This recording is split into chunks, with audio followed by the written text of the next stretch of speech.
शर्मा और आज हम क्लास 9 का सिलेबस शुरू करने वाले हैं और आज हम क्लास 9 में सिविक्स का फर्स्ट चैप्टर शुरू करेंगे। लेसन है हमारा समकालीन विश्व में लोकतंत्र। फर्स्ट ऑफ ऑल मैं आपको लोकतंत्र की डेफिनेशन बता देती हूँ कि व्हाट इज डेमोक्रेसी। लोकतंत्र होता है लोगों द्वारा लोगों के लिए लोगों का शासन। यह एक ऐसी शासन प्रणाली है जो किसी भी देश की सत्ता को सुचारू रूप से चलाने के लिए बहुत आवश्यक है, क्योंकि इसमें जनता का समर्थन होता है। जनता ही अपने प्रतिनिधि का चुनाव करती है और 20वीं शताब्दी का एक ऐसा टाइम रहा जिसमें यूरोप के लगभग देशों ने इसी प्रणाली का अनुसरण किया। तो इसमें सबसे पहले हम प्रकाश डालते हैं चिली के ऊपर। चिली के बारे में आपको बताएंगे कि चिली के अंदर लोकतंत्रात्मक शासन प्रणाली थी और यहाँ के जो शासक थे उस टाइम पर साल्वाडोर आइंदे यहाँ के राष्ट्रपति थे। ये चिली के राष्ट्रपति थे। इन्होंने गरीबों के हित के लिए बहुत सारे कार्य किए थे, निम्न वर्ग के लोगों के लिए बहुत सारे कार्य किए थे। चिली के राष्ट्रपति थे कौन? साल्वाडोर आइंदे। लेकिन सेना के साथ में इनका कुछ तनाव था। सेना इनके कार्यों से संतुष्ट नहीं थी। सेना नहीं चाहती थी कि ये सत्ता में रहे और इसी जो ये जनरल थे उस टाइम पे, सेना के जनरल थे ऑगस्टो पिनोशी। इनके कहने पर सेना ने विद्रोह करना शुरू कर दिया। किनके विरुद्ध? जो साल्वाडोर आइंदे राष्ट्रपति थे चिली के, उनके विरुद्ध सेना ने विद्रोह करना शुरू कर दिया। किसके कहने पर? ऑगस्टो पिनोशे जो कि सेना के जनरल थे। तो सेना ने विद्रोह करना शुरू कर दिया और 11 सितंबर 1973 को 11 सितंबर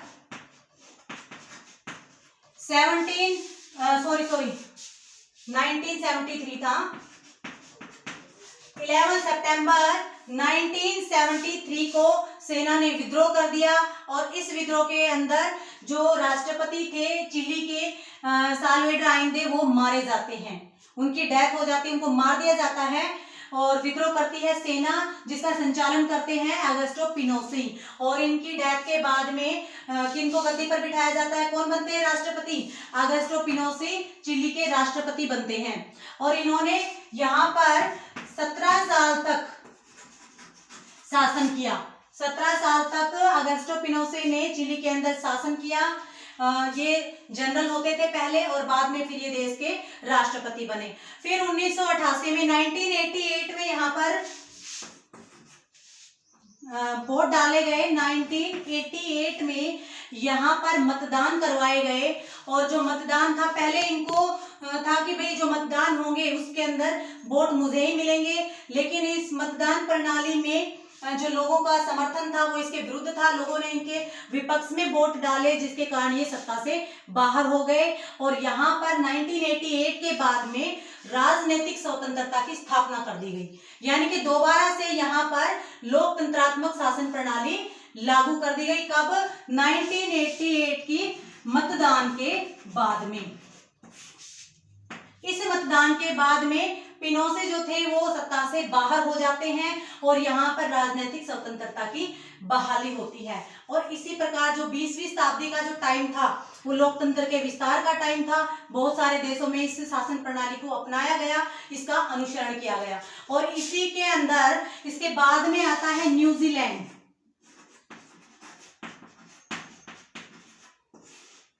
न्यूजीलैंड के अंदर भी लोकतंत्रात्मक शासन प्रणाली अपनाई गई। यह विश्व का पहला देश था जहां पर सार्वभौमिक वयस्क मताधिकार को सबसे पहले अपनाया गया था। न्यूजीलैंड विश्व का सबसे पहला ऐसा देश था जहां पर 1893 में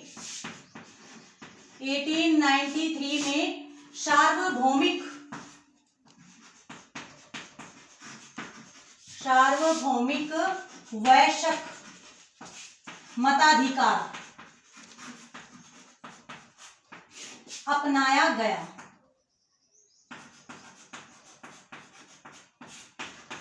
न्यूजीलैंड विश्व का पहला ऐसा देश था जहां पर सार्वभौमिक वयस्क मताधिकार को अपनाया गया। कब? 1893 में। अब सार्वभौमिक वयस्क मताधिकार का मतलब क्या होता है? इसका मतलब होता है कि देश के अंदर 18 ईयर्स से अबो यानी कि 18 साल से ऊपर जितने भी युवा हैं उन सबको, चाहे वो किसी भी मध्यम वर्ग से, निम्न वर्ग से, उच्च वर्ग से या किसी भी कास्ट से, किसी भी उससे बिलोंग करते हो, उन सबको वोट डालने का अधिकार है, सत्ता में भागीदारी का पूरा पूरा अधिकार है। तो ये जो सार्वभौमिक वयस्क मताधिकार है यानी कि 18 साल से ऊपर देश के प्रत्येक स्त्री पुरुष को अपने देश के लिए वोट डालने का अधिकार है, अपने मत का प्रयोग करने का अधिकार है। इस प्रणाली को सबसे पहले विश्व में किसने अपनाया था? न्यूजीलैंड ने अपनाया था इन 1893 में। ठीक है, तो न्यूजीलैंड देश विश्व का पहला ऐसा देश था जहां पर सार्वभौमिक वयस्क मताधिकार प्रणाली का अनुसरण किया गया। ठीक उसी प्रकार सबको पता है हमारा देश कब आजाद होता है? भारत कब आजाद हुआ? 15 अगस्त 1947। बहुत इजी सी बात है, सोचेंगे मैम ये क्या बता रही है। इसमें कौन आजाद हुआ था? भारत। 15 अगस्त 1947 को हमारा देश आजाद हुआ अंग्रेजों से, और उसके बाद में हमारे देश जो स्वतंत्र हुआ था, यहाँ पर अपना संविधान लागू किया गया, हमारे देश के नियम कायदे कानून यहाँ पर लागू किए गए। और भारत के अंदर जो कि 1947 में आजाद हुआ था, 1950 में वयस्क मताधिकार यहाँ पर लागू किया गया। कब किया गया? 1950 के अंदर वयस्क मताधिकार यहाँ पर लागू किया गया। वयस्क मताधिकार, वयस्क मताधिकार का मतलब होता है वो सारे युवा जो 18 साल से ऊपर हैं उन सबको वोट डालने का अधिकार है। 15 अगस्त 1947 को आजाद होने के बाद में जब 26 जनवरी 1950 को हमारा संविधान लागू हो गया, ठीक है, तो 1950 में ही हमारे देश के अंदर वयस्क मताधिकार की प्रणाली को अपना लिया गया कि देश के सब युवा आप वोट डाल सकते हैं। उससे पहले ये लोगों को अधिकार नहीं था। ठीक है, इसी प्रकार फिर 1991 में 1991 की बात है जब सोवियत संघ का विघटन हो गया। सोवियत संघ विघटन हो गया, विद्रोहों से जब ये टूट गया तो उसके बाद में इसको 15 स्वतंत्र राज्यों में बांट दिया गया। कितने राज्य बने इसके? 15 स्वतंत्र राज्य। 1991 में सोवियत संघ को 15 स्वतंत्र राज्यों के अंदर बांट दिया गया और यहाँ पर लोकतंत्रात्मक शासन प्रणाली को अपनाया गया। फिर 1948 में म्यांमार कब आजाद हुआ? म्यांमार जो देश है वो 1948 में स्वतंत्र हुआ था और फिर यहाँ पर भी लोकतंत्र की स्थापना की गई। फिर अगला है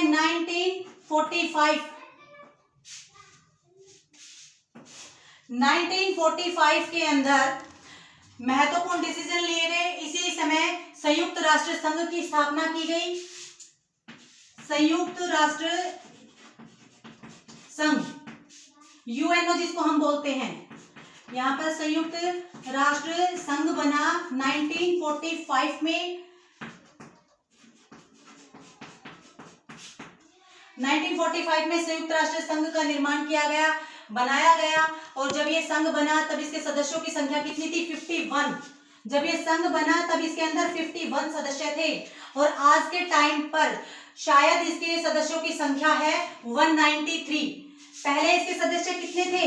51 थे और आज इसके जो सदस्य हैं वो कितने? निरंतर इसकी जो संख्या है बढ़ती जा रही है और आज इसके जो सदस्यों की संख्या है वो 193 है। जब ये संघ बना उस टाइम पे इसकी संख्या थी 51 और आज इसकी संख्या है 193 और इसके 6 अंग हैं। अब बात है कि भाई इसका मुख्य कार्य क्या है? जो संयुक्त राष्ट्र संघ है उसको किस पर्पज से बनाया गया था? जब कोई एक देश किसी दूसरे देश के ऊपर आक्रमण कर देता है, अटैक कर देता है, तो ये जो संघ है या सुरक्षा परिषद है ये क्या करती थी? सुरक्षा परिषद जो आक्रमण करता था उस देश के विरुद्ध कार्यवाही करती है और शांति की वहां पर स्थापना करती है। ये संयुक्त राष्ट्र संघ का मेन रोल है कि भाई जब दो देशों के बीच में युद्ध होता है तो उसी समय जो देश युद्ध करता है उसको समझाना, स्थिति को संभालना और उसके विरुद्ध कार्यवाही करना और वहां पर शांति की स्थापना इसका मेन पर्पज है।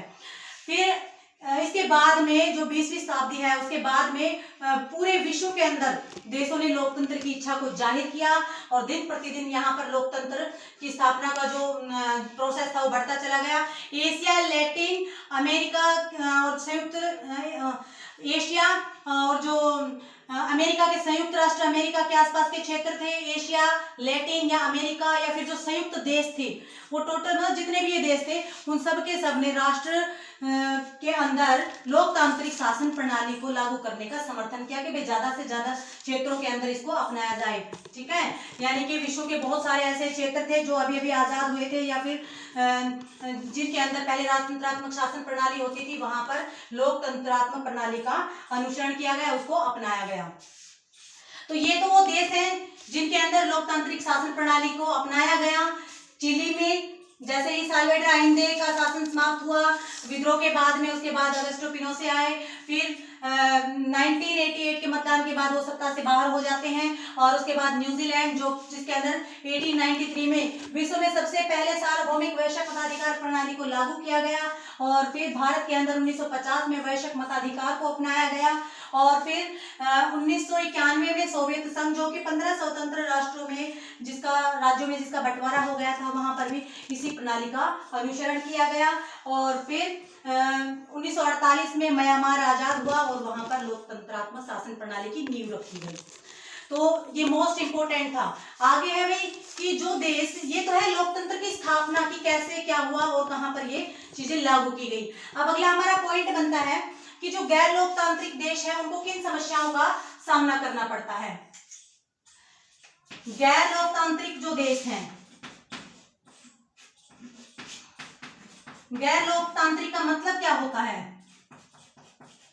नॉन डेमोक्रेटिक जो कंट्रीज हैं जहां पर राजतंत्रात्मक शासन प्रणाली है। राजतंत्रात्मक का मतलब होता है जहां पर जो राजा होता है बस उसकी ही चलती है, वो प्रजा के हितों की तरफ ध्यान नहीं देता, अपनी मन मर्जी से जो कानून बनाए जाते हैं उन्हीं को जनता पर थोप देता है, विद्रोहियों को मार दिया जाता है, तो वो होता है गैर लोकतंत्रात्मक शासन प्रणाली। जैसे कि पिनोसे ने अपने टाइम पे विद्रोह को दबाने के लिए 3000 सैनिकों को मरवा दिया था, क्योंकि ये राजतंत्रात्मक प्रणाली का संरक्षक था। ये खुद ऐसा बंदा था जिसने विद्रोह को दबाने के लिए 3000 सैनिकों की हत्या करवा दी, 3000 लोगों को मरवा दिया जो इसको लग रहे थे कि मेरे विरुद्ध जा रहे हैं। तो जो गैर लोकतांत्रिक शासन प्रणाली होती है उसमें लोगों को कोई अधिकार नहीं दिया जाता।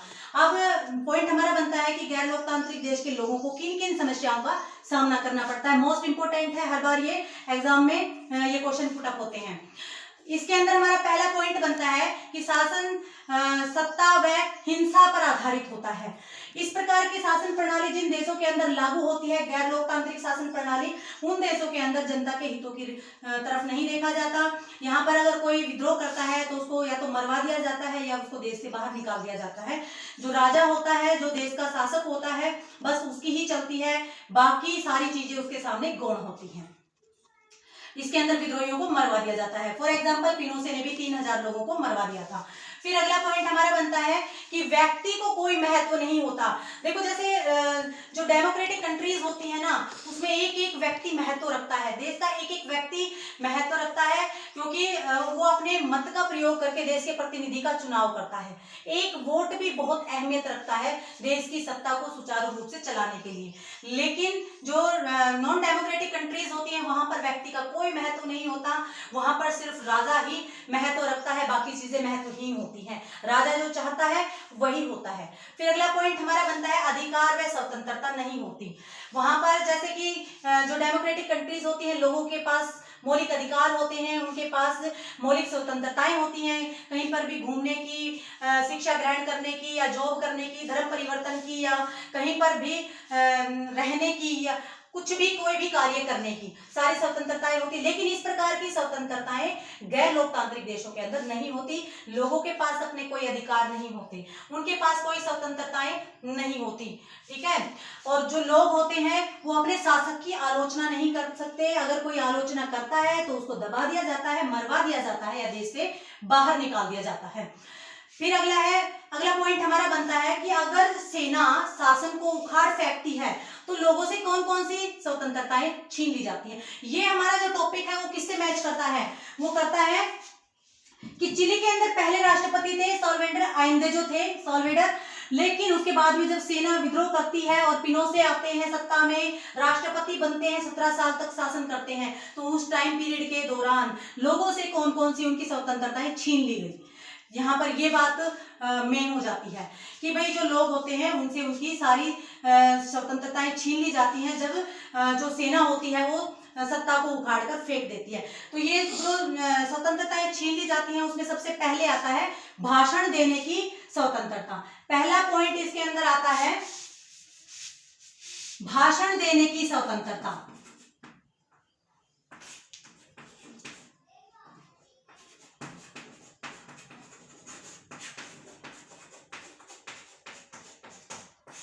किसी भी डेमोक्रेटिक कंट्री में लोगों को भाषण देने की या अपने विचार व्यक्त करने की पूरी पूरी स्वतंत्रता होती है, लेकिन गैर लोकतांत्रिक देशों में लोगों को भाषण देने की स्वतंत्रता नहीं होती। जब सेना सत्ता को उखाड़ फेंकती है और वहां पर राजतंत्रात्मक प्रणाली लागू होती है तो लोगों की भाषण देने की स्वतंत्रता उनसे छीन ली जाती है। फिर दूसरा है संघ या समूह बनाने की स्वतंत्रता। संघ या समूह बनाने की स्वतंत्रता कि लोग इकट्ठे होकर समूह बनाकर राजा का विद्रोह नहीं कर सकते, उसकी आलोचना नहीं कर सकते, उसके विरुद्ध कुछ नहीं बोल सकते, संघ बनाकर प्रदर्शन नहीं कर सकते और समूह नहीं बना सकते और कोई पार्टी बनाने की, अलग से कोई पार्टी बनाने की उनके पास कोई स्वतंत्रता नहीं होती। इसलिए संघ, समूह या पार्टी बनाने की स्वतंत्रता लोगों से छीन ली जाती है। फिर अगला होता है प्रेस की स्वतंत्रता। अगला पॉइंट है हमारा प्रेस की स्वतंत्रता। अब किसी भी लोकतांत्रिक देश में प्रेस स्वतंत्र होती है।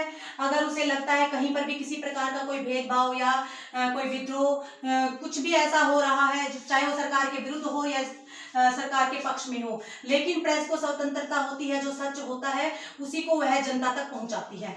लेकिन जिन देशों के अंदर गैर लोकतांत्रिक शासन प्रणाली होती है वहां पर प्रेस के ऊपर प्रतिबंध होता है। वो अपने देश के राजा के विरुद्ध, शासक के विरुद्ध कोई भी गलत बात मीडिया में छापकर जनता के बीच में नहीं पहुंचा सकती।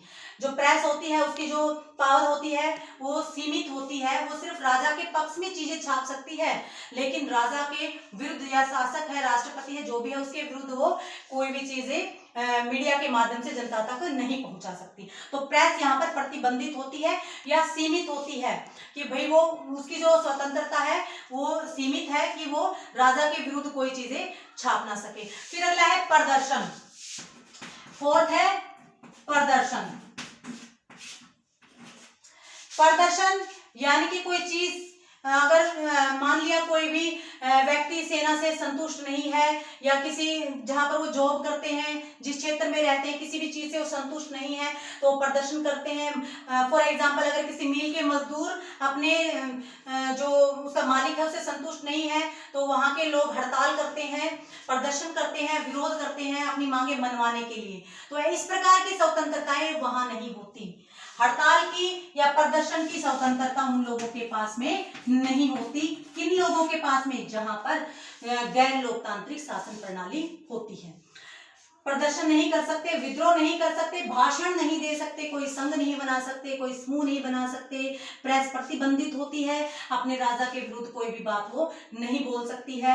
यानी कि जो गैर लोकतांत्रिक जो देश होते हैं वहां पर लोगों के पास में किसी प्रकार की कोई स्वतंत्रताएं नहीं होती है, ना कोई मौलिक अधिकार होते हैं। जैसा राजा चाहता है प्रजा उसी के अकॉर्डिंग अपने देश के अंदर रहती है और उसी की इच्छा के अनुसार देश के अंदर सारे कार्य संपन्न होते हैं। तो ये सारी चीजें हैं हमारे गैर लोकतांत्रिक देश के बारे में।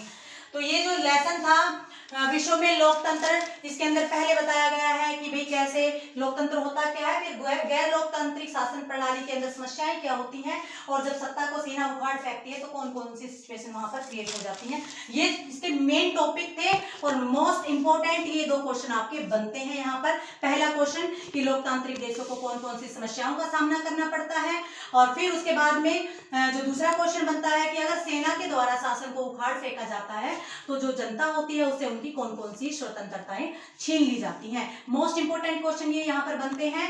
और जो लोकतंत्र के बारे में जो पूरा डीपली है वो अगले वीडियो में हम बताएंगे, क्योंकि आपका जो सेकंड लेसन है वो इसी से रिलेटेड है। फिर भी इस लेसन के अंदर 2-3 वर्ड्स ऐसे हैं जो यूज हुए हैं, बहुत इजी हैं और हर बार वो 1-1 या 2-2 नंबर में पुटअप होते हैं। जैसे कि पहला एक वर्ड यहाँ पर यूज होता है जनमत संग्रह। जनमत संग्रह, जनमत संग्रह का मतलब क्या होता है? जनमत का मतलब क्या होता है? जनता, जनार्दन, जनता। जनमत संग्रह क्या होता है कि जनता के सामने कोई प्रस्ताव रखा जाता है उसकी राय जानने के लिए। अगर जनता उसका समर्थन करती है तो उस प्रस्ताव को लागू कर दिया जाता है, स्वीकार कर लिया जाता है। और अगर जनता उस चीज का बहिष्कार कर देती है या विद्रोह कर देती है या जनता मना कर देती है कि भाई हमें आपका प्रस्ताव पसंद नहीं आया, तो तुरंत प्रभाव से उस प्रस्ताव को कैंसिल कर दिया जाता है, उसको रद्द कर दिया जाता है। तो वो क्या कहलाता है? जनमत संग्रह, यानी कि जनता की राय लेना, किसी भी प्रस्ताव को जनता के सामने पेश करना उसकी राय जानने के लिए। और अगर जनता उसके लिए उसके पक्ष में होती है तो लागू कर दिया जाता है, और अगर जनता उस चीज के पक्ष में नहीं होती तो उस प्रस्ताव को रद्द कर दिया जाता है। फिर अगला बनता है हमारा गठबंधन। अगला पॉइंट है हमारा गठबंधन। अब ये गठबंधन क्या होता है? दलों, समूह या राष्ट्रों के एकजुट होने की प्रक्रिया को हम क्या कहते हैं? गठबंधन। दलों की या समूहों की या राष्ट्रों की एकजुट होने की प्रक्रिया कहलाती है गठबंधन। जैसे कि कोई सत्ता में कोई पार्टी होती है और दो पार्टियां हार जाती हैं, फिर वो उसके अपोजिट जो पार्टियां होती हैं वो हार जाती हैं, और वही पार्टियां फिर गठबंधन करके सरकार बना लेती हैं। यानी कि दो पार्टियों का मिल जाना, दो गुटों का मिल जाना, दो समूहों का मिल जाना, या फिर दो राष्ट्रों का एक हो जाना क्या कहलाता है? गठबंधन, यानी कि उनका मिल जाना। फिर अगला पॉइंट हमारा बनता है मार्शल लॉ। भाई एक एक नंबर में ये क्वेश्चन बनते हैं, मोस्ट इंपोर्टेंट थे, इसीलिए मैं आपके सामने इनको डिफाइन कर रही हूँ। Martial law. मार्शल लॉ क्या होता है? सेना के द्वारा प्रशासित शासन को मार्शल लॉ कहा जाता है। यानी कि सेना के द्वारा शासन, सेना का शासन, सेना के द्वारा शासन या सेना द्वारा प्रशासित शासन क्या कहलाता है? मार्शल लॉ कहलाता है। शायद आपको देखने में प्रॉब्लम होगी, मैं इसको यहां लिख देती हूं, इजी रहेगा आप लोगों के लिए। मार्शल लॉ, इसके अंदर क्या होता है? सेना का शासन होता है। फॉर एग्जाम्पल, जब 13 अप्रैल 1919 को हमारे देश के अंदर जलियांवाला बाग की दुर्घटना घटित हुई थी, उस टाइम पे पंजाब के अंदर मार्शल लॉ लागू किया गया था, और जिसका संचालन किसने किया था? जनरल डायर ने किया था। यानी कि वहां पर सेना के द्वारा सारी चीजें प्रतिबंधित कर दी गई थी, उस क्षेत्र को सेना के अधीन कर दिया गया था। किसी प्रकार की कोई गतिविधि, रैली करना, समूह बनाना, भाषण देना, सारी चीजें वहां पर प्रतिबंधित थी। तो ये चीज क्लियर हो जाती है कि मार्शल लॉ का मतलब होता है सेना के द्वारा संचालन करना, सेना का किसी क्षेत्र के ऊपर प्रभाव स्थापित हो जाना, और सारी जो लोगों की स्वतंत्रताएं हैं, चाहे घूमने से संबंधित हैं या समूह बनाने से या विद्रोह प्रकट करने से या रैली निकालने से संबंधित है, वो सारी की सारी सेना के द्वारा यहाँ बैन कर दी जाती हैं। अगला हमारा पॉइंट बनता है हड़ताल। हड़ताल, दो पॉइंट हमने वहां पर लिखे हैं, थर्ड और फोर्थ, ये मैं यहाँ पर लिख रही हूँ। हड़ताल क्या होती है? हड़ताल होती है जब अपनी मांगों को मनवाने के लिए जो मजदूर होते हैं वो काम करना बंद कर देते हैं, वो हड़ताल कहलाती हैं। यानी कि किसी मिल के मजदूरों को अगर बोनस नहीं दिया जाता या उनका वेतन नहीं बढ़ाया जाता तो वो इकट्ठे होकर अपनी मिल के विरुद्ध या अपने मालिक के विरुद्ध हड़ताल कर देते हैं अपनी मांगे मनवाने के लिए। तो मांगे मनवाने का जो विद्रोह का प्रदर्शन करने का ये जो तरीका है वो क्या कहलाता है? वो कहलाता है हड़ताल। फिर अगला इसका एक मोस्ट इंपोर्टेंट, अगला बस एक ही बचता है भाई, वो पॉइंट है हमारा वीटो। वीटो क्या होती है? वीटो पावर आपने सुना होगा कई बार, किसी कानून, किसी अधिकार को किसी व्यक्ति के द्वारा रोकना या मना कर देना, किसी कार्य को करने से मना कर देना, किसी अधिकार को रोक देना या किसी कानून को मानने से इनकार कर देना, वीटो कहलाता है। ठीक है, ये मेन पॉइंट थे जो आपके लेसन के अंदर आए थे और उसके अंदर ये आए हुए हैं। जैसे पहला जनमत संग्रह, जनता के सामने प्रस्ताव रखे जाते हैं मांगे मानने के लिए, या किसी प्रस्ताव को रखा जाता है कि भाई आपकी राय क्या है इसके विषय में। अगर जनता मानती है तो उसको स्वीकार कर लिया जाता है, अदरवाइज उसको कैंसिल कर दिया जाता है। फिर गठबंधन मिला जुला स्वरूप होता है। फिर उसके बाद में मार्शल लॉ है, यानी कि सेना का शासन। देन हमारा है हड़ताल, यानी कि मजदूरों के द्वारा मांगे मनवाने के लिए विरोध का प्रदर्शन करना। फिर है वीटो, किसी अधिकार, किसी कानून को किसी व्यक्ति के द्वारा मना कर देना या रोक देना। तो आज का जो लेसन है हमारा समकालीन विश्व में लोकतंत्र, यहाँ पर कंप्लीट हो जाता है पूरा लेसन। आई होप कि आपको ये अच्छे से डीपली आपको समझ आया होगा, और मैंने अपनी तरफ से पूरी कोशिश की है कि भाई इसके जो मेन पॉइंट्स हैं वो आपके क्लियर हो जाएं। और फिर भी अगर किसी को कोई प्रॉब्लम है तो आप प्लीज़ कमेंट कर सकते हो। आई होप ये वीडियो आपको पसंद आई होगी और नेक्स्ट वीडियो में हम अपना सेकंड लेसन कवर अप करेंगे। तब तक के लिए थैंक यू सो मच। जय श्री श्याम।